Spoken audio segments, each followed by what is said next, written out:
Have you ever gotten something in your teeth and you wish you had some floss?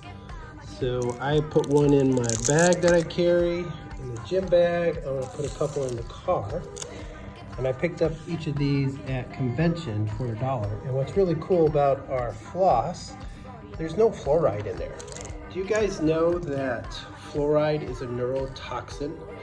And what's really crazy, they put it in the water and all this other stuff, but fluoride can get built up into your body, and then when you get into your 60s and if you fall down, it makes your bones really brittle, and that's why people are breaking their bones. Does anyone else know this about fluoride, or is it just me?